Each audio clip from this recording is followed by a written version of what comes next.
bom dia, graça e paz. Como é que você está? Espero que em Jesus Cristo a graça, a paz, a presença dele seja constante na tua vida. Amém? Louvado seja o nosso Deus, bendito seja ele para sempre. Queridos, o devocional de hoje ele é um pouco comprido, então eu vou dividi-lo em duas partes. Se ficar muito grande as partes, dividirei em três. O título é Deus versus o pecado. E eu gostaria muito que você não perdesse nenhum do episódio, para que você pudesse entender qual que é a distância, né? A profundidade, a largura que existe entre o pecado e Deus. A principal obra do Espírito Santo, queridos, é nos convencer do pecado. O pecado é sempre um tema atual, oportuno e pertinente, sempre. Mas o que é o pecado? A palavra pecado no grego é hamartia, que significa perca da marca, errar o alvo.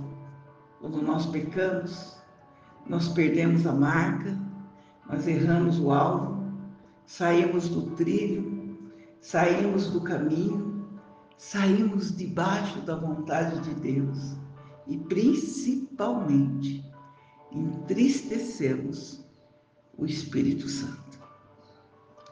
Efésios 4, versículo 30 e 31 vai dizer assim: e não entristeçais o Espírito Santo de Deus, no qual estáis selado para o dia da redenção. Toda amargura, ira, cólera e gritaria e blasfêmia e toda malícia seja tirada do meio de vós. O pecado ele também é conhecido como transgressão e iniquidade. O que é transgressão? Tem a ver com rebelião, algo externo e explícito. E o que é iniquidade? Tem a ver com algo interno, com a privacidade na mente e no coração. Pensamentos impuros, tem a ver com obras distorcidas secretas do nosso homem interior. Transgressão é externa, iniquidade é interna, aquilo que ninguém vê, mas você sabe que pratica. Essas são as características e atributos do pecado. E agora nós vamos ver os atributos e as características de Deus. De Gênesis e Apocalipse, as Escrituras enfatizam a santidade de Deus. É um dos aspectos da sua natureza. Isaías 6, versículo 3, vai dizer assim: Santo, Santo, Santo é o Senhor dos exércitos, toda a terra está cheia da sua glória. 800 anos depois, já no Novo Testamento, João, em uma visão lá na ilha de Pátimo, viu 4 seres viventes proclamando: Santo, Santo, Santo é o Senhor Todo-Poderoso. A santidade de Deus é uma das características mais citadas na Bíblia toda. O significado da palavra santo quer dizer separado. Deus é separado nos dois sentidos. Primeiro, Ele é o Criador, nós somos as criaturas. Santidade é a qualidade central de Deus. O Salmo 33, 4 e 5 vai dizer assim: porque toda a palavra do Senhor é reta e todo o seu proceder é fiel. Ele ama a justiça e o direito. A terra está cheia da bondade do Senhor.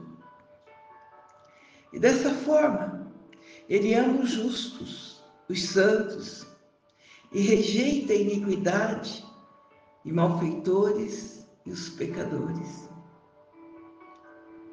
Pois tu não és Deus que se agrada com a iniquidade, e contigo não subsiste o mal.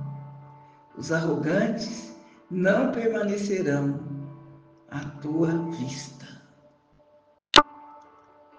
Ó Senhor, misericórdia. O profeta Abacuque vai dizer lá em Abacuque 1:3, tu, Senhor, és tão puro de olhos que não podes ver o mal, e a opressão não pode contemplar. Deus é santo, separado de toda corrupção e distinto em sua pureza. 1 Pedro 1:15-16 vai dizer assim, mas como é santo aquele que vos chamou, sede vós também santos em toda a vossa maneira de viver. Porque está escrito, sede santo, porque eu sou santo. Levítico 11, versículo 45, vai dizer assim, porque eu, o Senhor, que vos faço subir da terra do Egito, para que eu seja vosso Deus, e para que sejais santos, porque eu sou santo. Deus ordenou aos israelitas para que eles fossem santos, para serem santos. Eles deveriam ser diferentes dos outros povos, procurando servir a Deus em suas vidas. Santidade é principalmente um estado de coração. Quem é santo ama a Deus e procura agradá-lo. Quando nós confessamos Jesus como nosso Senhor e Salvador, descemos as águas do batismo, nossos pecados são todos apagados, nós somos purificados. Lá em 1 Coríntios 6, de 9 a 11, vai dizer assim, vocês não sabem que os perversos não herdarão o reino de Deus? Não erreis, nem os devasos, nem os idólatras, nem os efeminados, nem os sodomitas, nem os ladrões, nem os avarentos, nem os bêbados, nem os maldizentes, nem os roubadores herdarão o reino. E é que algum de nós éramos assim, mas nós fomos lavados do pecado e separados para pertencer a Deus e aceito por Ele, por meio do Senhor Jesus Cristo e pelo Espírito Santo do nosso Deus. Tem várias passagens na Bíblia que quando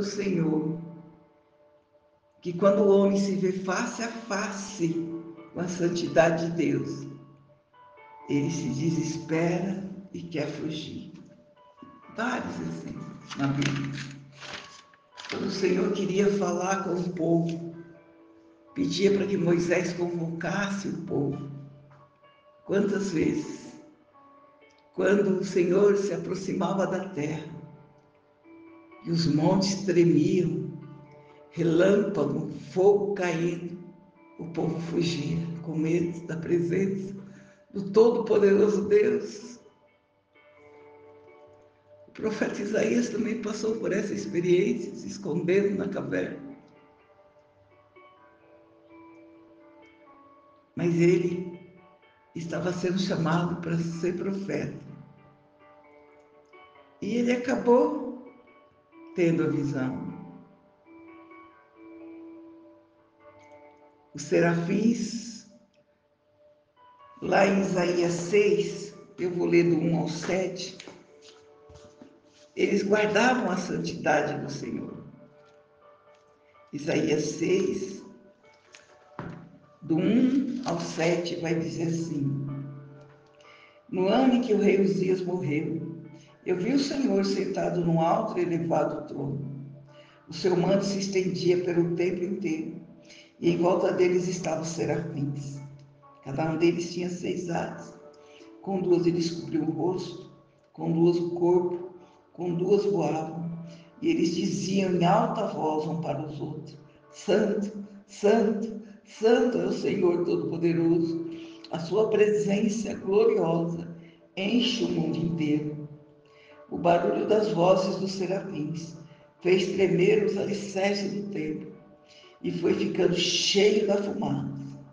Então eu disse: Ai de mim, Senhor, eu estou perdido, pois os meus lábios são impuros, e eu moro no meio de um povo que também tem lábios impuros. E com os meus próprios olhos eu vi o Rei, o Senhor, o Todo-Poderoso.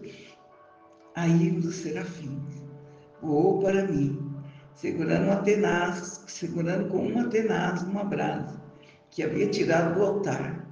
Ele tocou a minha boca com a brasa e disse: Agora que esta brasa tocou seus lábios, suas culpas te são tiradas e os seus pecados perdoados.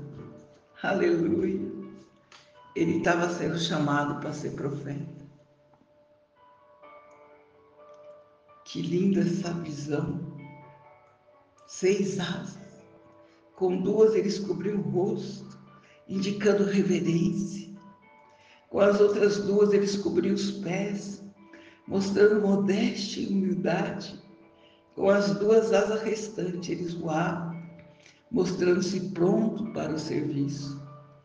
O foco principal dos serafins é a santidade de Deus. E já lá no Novo Testamento, quando Pedro reconhece que era Jesus, ele se lançou em alto mar, porque estava nu. Lembra?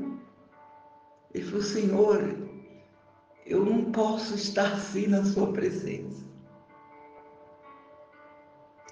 Essa santidade, essa pureza, é que vai nos afastar do pecado. E que nessa manhã a gente possa procurar a santidade mais e mais, mais e mais, para que não haja separação entre nós e o Senhor. Isaías 59, no versículo 1 e 2, vai dizer assim: Vocês estão pensando que o Senhor perdeu a força e não pode salvar? O 2 diz assim: Pois são os pecados de vocês que os separam do seu Deus e as suas maldades, que fazem com que ele esconda de vós e não atenda às suas orações. Infelizmente, os nossos pecados, as nossas iniquidades, nos separam de Deus. A palavra diz que ele encobre o rosto para que ele possa não ouvir as nossas orações. Porque as vossas mãos estão contaminadas de sangue e os vossos dedos de iniquidade. Os vossos lábios falam falsidade e a vossa língua pronuncia perversidade. E o pecado, ele traz consequências não só para o pecador, mas para todos que o servem. Lá em Gálatas 6, versículo 7, vai dizer assim: Não se engane, ninguém zomba de Deus. Tudo que uma pessoa plantar, isso mesmo ela colherá. Hebreus 2:2 diz assim: Porque se a palavra falada pelos anjos permanecer firme, e toda transgressões e desobediência recebeu a justa retribuição. A palavra dos anjos não volta atrás. É a palavra de Deus, né? A consequência para quem vive uma vida de iniquidade, infelizmente, é a morte. mesmo para o que se acha salvo, mesmo para aquele que se acha remido, mesmo para quem crê que possui o Espírito Santo. Se passar a viver uma vida de iniquidade e pecado, o resultado é a morte. E nem é a morte física, mas a morte espiritual. E se a pessoa cai em pecado, se ela se esfria e começa a viver uma vida de pecado, com certeza, ela também vai colher as consequências. Por isso, nesta manhã, vamos aprender a tratar o pecado com seriedade, com a atenção que ele merece. Não tem nada no universo que cause mais indignação em Deus que o pecado. O pecado é tão grave para Deus que, por causa do pecado, ele matou seu próprio filho, sacrificou seu próprio filho, porque ele é santo e a santidade dele faz com que ele não tolere o pecado. Amém? Aleluia, Jesus. Eu vou só até aqui hoje. Essa é a primeira parte do nosso devocional, Deus versus o pecado. O Senhor, nos ajuda, Senhor. Nos ajuda, Senhor, a entender que é o pecado que nos separa de Ti, Senhor. E a única coisa que nós não queremos é que a Sua presença se vá de nós, Senhor. Porque nós desejamos a Tua presença. Em nome de Jesus. Amém e amém.